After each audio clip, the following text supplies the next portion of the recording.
Welcome to the Human Factors and Ergonomics Hub, a series of educational podcasts that showcase the connection between human capabilities and good work design, brought to you by the Human Factors and Ergonomics Society of Australia. Hello and welcome to this edition of HFE Hub. Today I'm very excited to introduce you to Dr Adeola Bamgboje-Ayodele, and I'm going to call you Adeola, if that's okay. Sure. Make life easier. Adeola, your research has provided essential insights into usability, workflow alignment, cognitive demands of virtual technologies, and your work meant that you won the IEA KingFAR ECR Award. Congratulations on that. Thank you. And you also spoke at the 2025 HFESA conference on some of your work. So I'm very happy to introduce you today and ask a little bit about yourself, Adeola. Thank you so much, Kath. So I'm a user-centered designer and a human factors researcher, and I use my expertise to optimize the design of digital health technologies so they can become more usable and more widely adopted. I would say my background is surprisingly interdisciplinary. So I actually started with a computer science degree before completing postgraduate degrees in information technology for both my master's and my PhD. I then went on to do 2 postdoctoral fellowships, one in implementation science and one in human factors, both embedded in medicine and health research settings.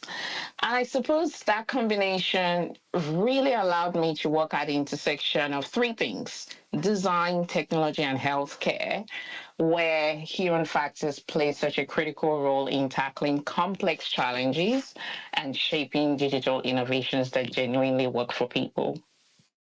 Wow, that's fascinating. So you started with a computer science background, and how do you think that had an impact into, because obviously human-computer interaction is quite a significant part of human factors as well. Is that where your interest really would have peaked in human factors, or? That's right. So that's essentially what sort of guided me towards HFE, because when I started with computer science and information technology and how we look at usability engineering and stuff, and then I moved into HFE and I thought, oh, hang on, we do that in human-computer interaction. Hang on, that's part of what we do. And then I started seeing, I suppose, the connections between those 2 disciplines and how they're intertwined and what the overlaps are and what the differences are over time. And it's been an interesting journey for me, I would say. Yeah, that's really interesting. And it's funny, when we speak to a lot of human factors practitioners, almost all of us seem to come from these interdisciplinary backgrounds, and it almost helps to build our knowledge of all the different realms of human factors and ergonomics. So that's really interesting. So you're currently, where do you work at the moment? So I currently work as a lecturer in design and innovation at the University of Sydney, where I draw on a mix of design, technical, and translational skills. A lot of my work focuses on improving the usability and uptake of digital health technologies. I must say that over time, this happens over time organically, maybe because I'm also culturally and linguistically diverse. Over time, I've developed a special interest in priority populations, people who are culturally and linguistically diverse, older people as well, who often tend to get left behind when digital transformations occur. So that has been my recent interest. And I would say working within health and medical research settings for me has been incredibly rewarding, because I've been able to see how research-informed design can support clinicians in their day-to-day workflows, how it could strengthen interactions between patients, caregivers, and these digital tools, and also how it could help organizations to sort of refine their models of care. Mm. That's so interesting, and I understand there's some people have harder access, I suppose, with digital transformations. It's the kinds of projects you're doing that they focus. You were saying specifically on those who may be left behind in those processes. How do you incorporate that? I guess those challenges. So what kind of projects are you now working on, Adeola? Okay, thanks, Kat. So I've contributed to and often led the design, implementation, and evaluation of a range of digital health technologies. And these are often broad, so from web portals to decision support tools to virtual care technologies to remote monitoring technologies, AI solutions, and things like that. As I said, a growing area of focus for me is improving the usability and the adoption of these digital health technologies among priority populations. And I use these, or I sort of approach these through inclusive design, service design, and human-computer interaction methods. And I would say I've applied many of these methods within the virtual care domain, where I have a growing program of work. That's interesting. And what do you think those are the challenges then in applying these digital technologies with these priority populations, such as the culturally and linguistically diverse groups? Yeah, so it's interesting. Oftentimes when we design and when we think about culturally and linguistically diverse groups, we often think about just the language. Oh, you need to make sure that this works for people from these different languages, or people will speak these different languages. But design goes beyond the language. There's so many things we need to consider. We need to make sure that these digital technologies are culturally responsive, and culturally sensitive as well. For example, it's not just about the language. How are these being used, or how will it be used in practice? For example, if you're delivering a digital triage platform or a digital triage technology, for instance, and you're delivering care to people using virtual means, how about people who don't like to receive care from the opposite gender? For example, that's a cultural thing. How have you considered that in the design of that service or of that platform? So these are some of the things that we sort of need to think through when we are designing for people who are culturally diverse. Beyond the interface itself, let's look at the complete interaction between that technology and all the people that are being involved. So there's a lot to unpack there. Yeah.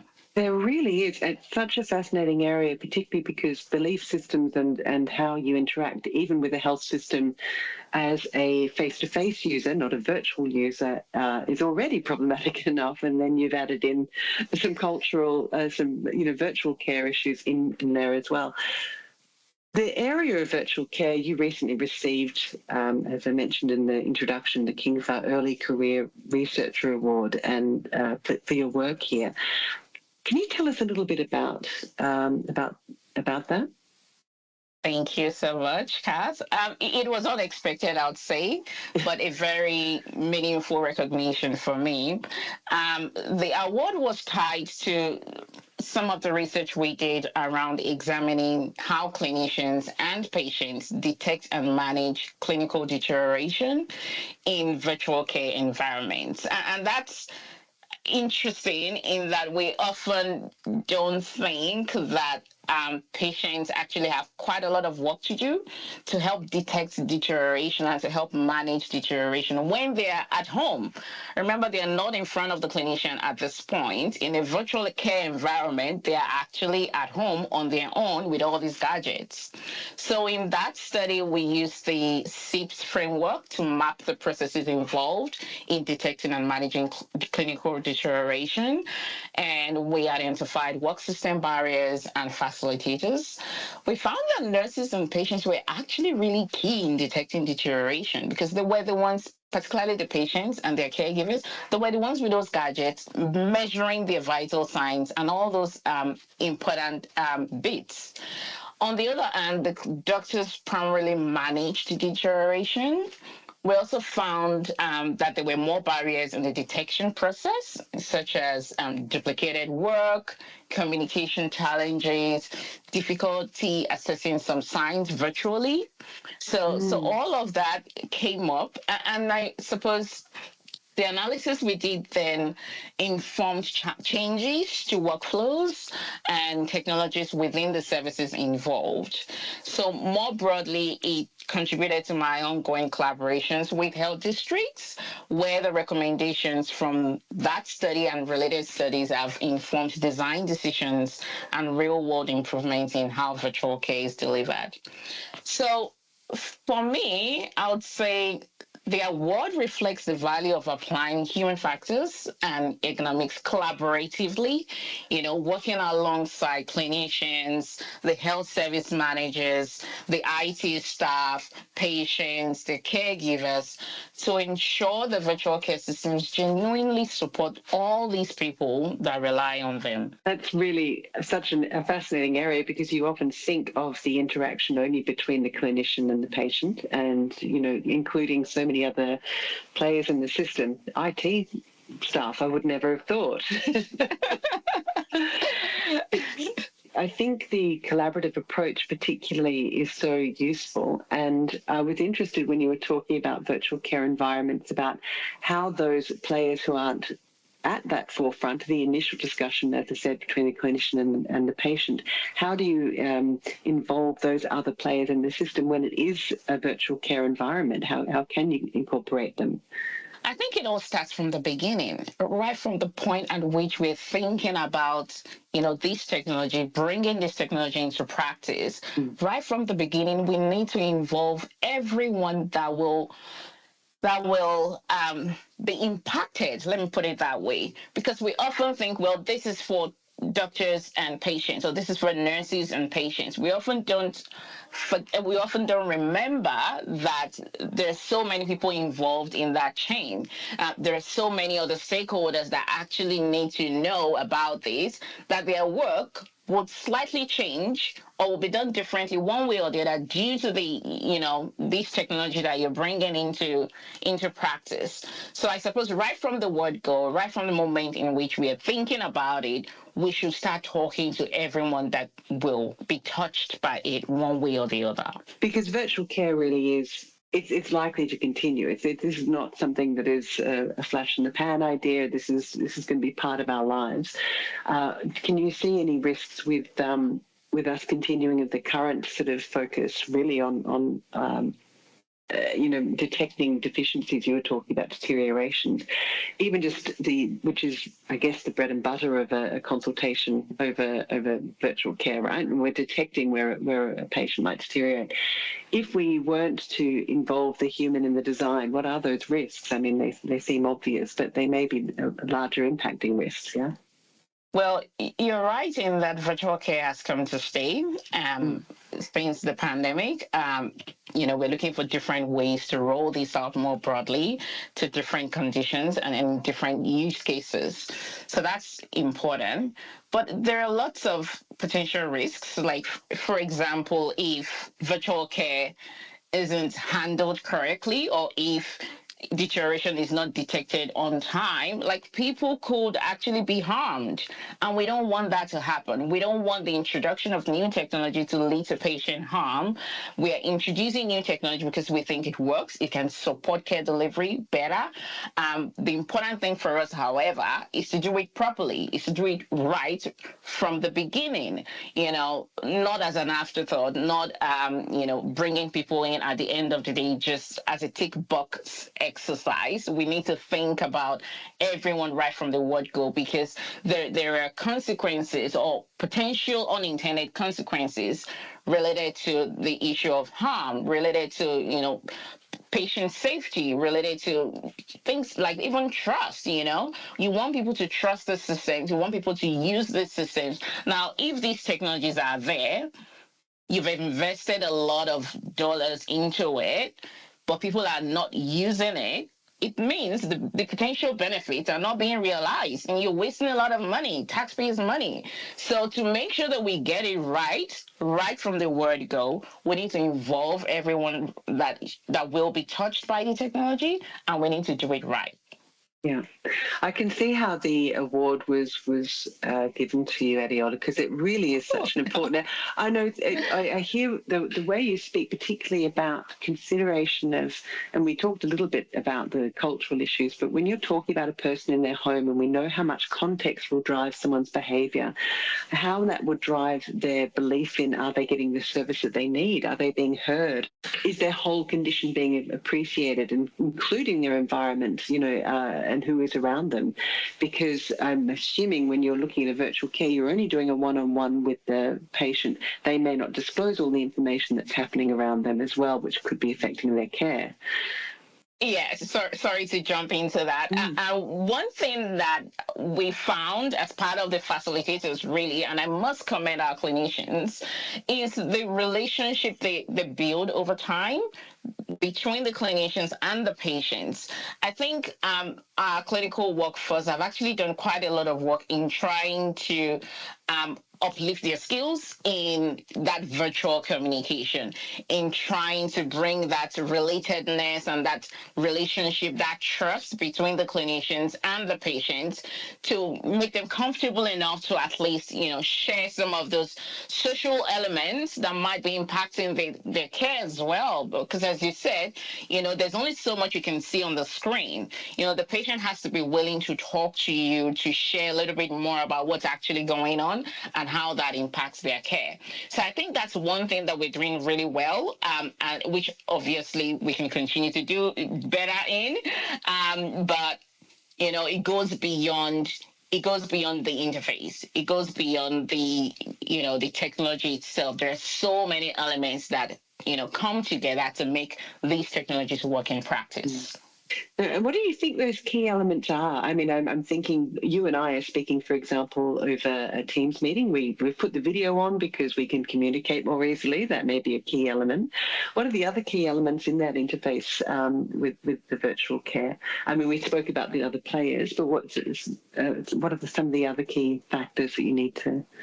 Yeah, so beyond the technology, I would say the organization itself, they have to be willing to, introduce technologies and also introduce the support resources that will help make this work in practice. For example, making sure that clinicians have protected time to actually learn what is required of this technology. That's not something that is written on the technology itself, So these are some of the resources that are important that help make it work. Leadership support, buy-in, champions within the organization itself, all of these help. Another one I'll talk a little bit about is the environment itself. Imagine doing a virtual care consultation as a clinician, and the patient on the other end keeps hearing your phone ring, keeps hearing all your Outlook messages dropping, and keep hearing, a lot of interruptions, to that particular consultation. So we also need to consider the environment in which we, deliver the care in. That's also important. And on the patient side of things, do they have access to these technologies in the first place? How many people have smartphones and iPads and tablets? How many people can actually use them? Have we considered older people who are like 80s, 85, 90s? How are we delivering care to them? So there are so many factors, so many elements, as I said earlier, that come together that make this truly work for people who rely on them. Sounds like such rewarding work. I'd be interested to find out what you're currently working on. Are you able to share any of the current work and what the greatest challenges are with that?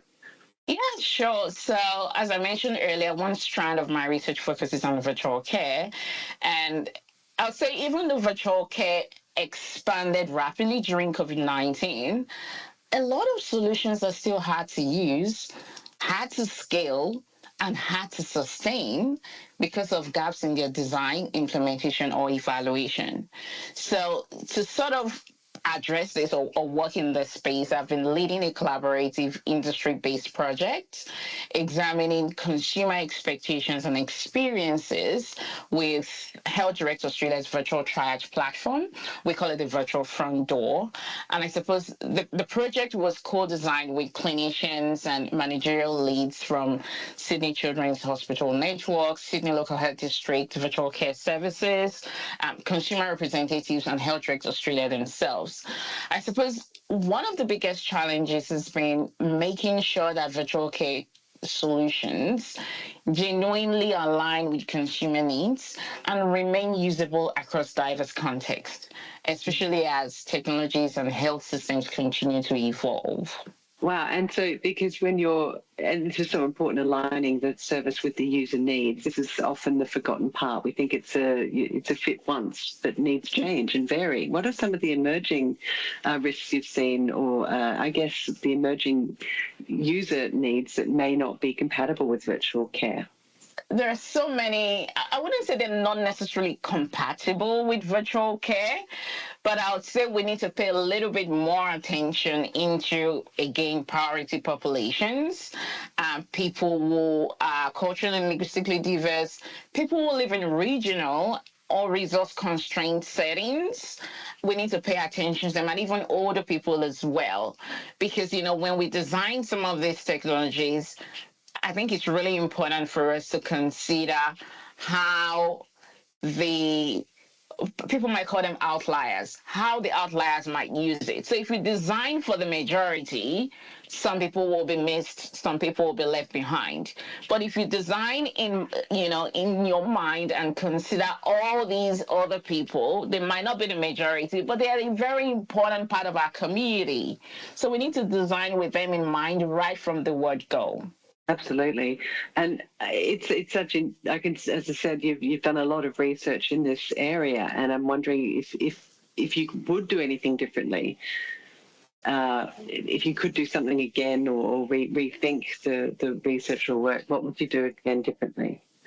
I suppose I would place even stronger emphasis on early and ongoing co-design with diverse consumer groups, diverse priority populations, which is something we're already doing in the next phase of our work through a partnership with Western New South Wales Local Health District, and that's progressing the work further as well. Oh, fantastic! Because I was going to ask you what was next in your research. You've done a lot of work with healthcare technologies. If that is likely to continue, then but you're expanding this research a little bit further. Can you tell me how, or are you able to tell me much more about the next round of research we can find from you? A little bit. I'll say just a little bit, because I want you all to watch this space. So we received additional funding to expand the work, particularly around understanding the virtual care experiences of culturally and linguistically diverse consumers across both metropolitan and regional settings, again in partnership with Western New South Wales. And that work is ongoing now with lots of interesting findings. Yeah, I can imagine. There are major challenges when it comes to regional areas and technology. I'm assuming that that's one of the issues you're coming across. But when you talked about how people interact even with technology itself, who has an iPad, who has a mobile phone, how they use it, are they using these things? Then you add in those parts of reaching regional areas which may not have those sort of access. That is another challenge, I can imagine. Yeah, there are so many learnings, so many things to learn, both from the perspective of the patient, the clinician, and I would say the health service as a whole. If we look at this from a broad perspective, how are we designing the services? How are we ensuring, the interactions between each layer and the patient and the consumers, the caregivers rather, and also the clinicians as well? How are they able to access these services? How are we even creating awareness about these services? Do they even know in the first instance? And all of these, oftentimes we think just about the technology, but I think it goes beyond the technology. We need to start thinking a bit more broadly about the impact of these technologies and people's lives, really. Absolutely. Yeah. And you spoke a little bit about the importance of leadership support. You've obviously been able to partner with some health services here in Australia.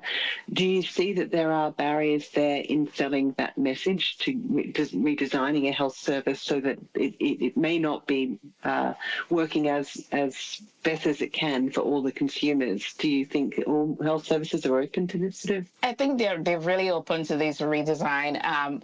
They partner with us, so they're together with us along the research journey, which is really great. And many of our lessons or learnings, we go to them, hold meetings, hold workshops. How do we actually, incorporate this? And we actually do co-design workshops to, work out the solutions to these problems we found, and they end up running with it. And in fact, I've been really impressed with some of the health services we've worked together with. They actually take these feedback on board and try to make it work as best as they can within the resources they've got available. Yeah, and of course resources are always going to be a barrier, but how encouraging to know that they're open to this feedback and they're open to learning and being part of the research as well. What's some of the learnings, I guess, for future projects that you might share with other human factors researchers that you would want to share with them that may be of use? Yeah, I would say some of the learnings focus on a few things that I've sort of learned over time. One is around deeply understanding the context in which care is delivered. We often, stay in our offices, design technologies, do all these things without really understanding how these will be used in practice, the actual context of care, how clinicians are working in their offices or in the hospitals or wherever it is they work. Clinicians will now work in a virtual space. They're no more on the floor. They are now working with computers on the screen. How are they doing that work on a daily basis? They now sit with screens. They now sit with Excel sheets and all these, platforms. But they were not delivering care that way before in practice, on the floor, in the ED, in the hospital. So how are they delivering care now? How are the patients experiencing care now? I think it's really important for us to deeply understand those contexts. I think that's one key point. The other one is around recognizing and respecting the diversity of patient work. Now, when we design these technologies, when we look at, virtual care technologies or whatever it is really, the amount of patient work involved for a highly educated 30-year-old male or whatever gender it is versus a 95-year-old person that has never used a smartphone technology before. We need to consider the amount of effort they have to put into things to make it do that amount of work you want them to do. Because at the end of the day, when we say we're doing virtual care, when we're delivering care online or using all these technologies, we are actually making patients do some work for us.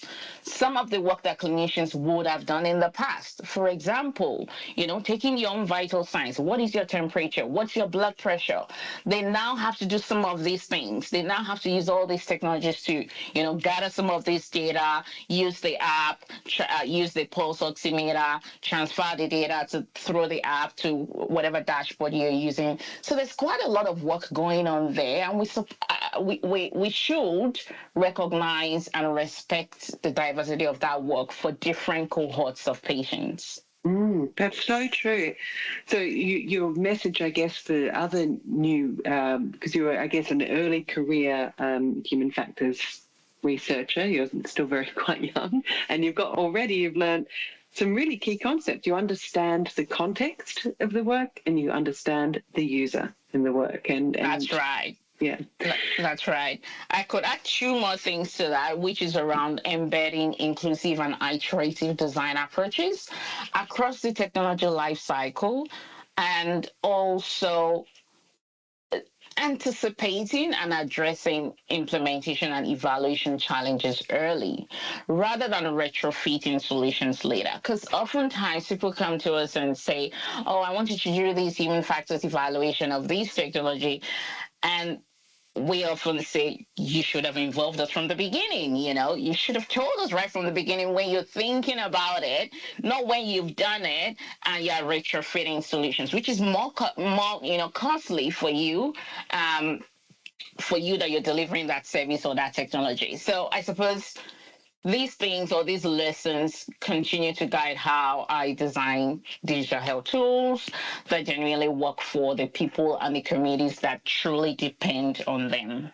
Yeah. That's so interesting because, look, digital health tools are just, you've got to know very well the health service environment, how this would be applicable really for a lot of different industries. Do you see yourself working in other industries utilising the same sort of approaches, or is it something that you're obviously quite committed to and feel quite passionately about the care? I do love the healthcare space. Yeah. That's an industry that sort of touches my heart quite closely. Having said that, like these lessons, these approaches, these methods are really applicable to a lot of industries. I often have design students that have all these amazing skills and they think they're limited to certain organizations or they're limited to certain industries. And I go, hey, you're highly needed in health. Your skills are useful in manufacturing, in agriculture, in all these different industries. And they become so surprised, like when I tell them and when I show them and invite people from all these other industries into the classroom to say, hey, come talk to my students. They need to become more aware of how their skills could be applied to different industries, which is my advice for anyone really. Don't get stuck in one space. Your skills can be useful in many other spaces. Yeah. So that is a really nice place to end our discussion, actually, Adeola, and a really good message to leave us with, to know that there are learnings that you can apply in different environments, but the key factors are really understanding the use of the environment and the context in which people are working and living. Thanks for joining us at the Human Factors and Ergonomics Hub, brought to you by the Human Factors and Ergonomics Society of Australia, where human-centred design really matters. If you like this podcast, make us your favourite in your podcast app. We look forward to chatting with you next time.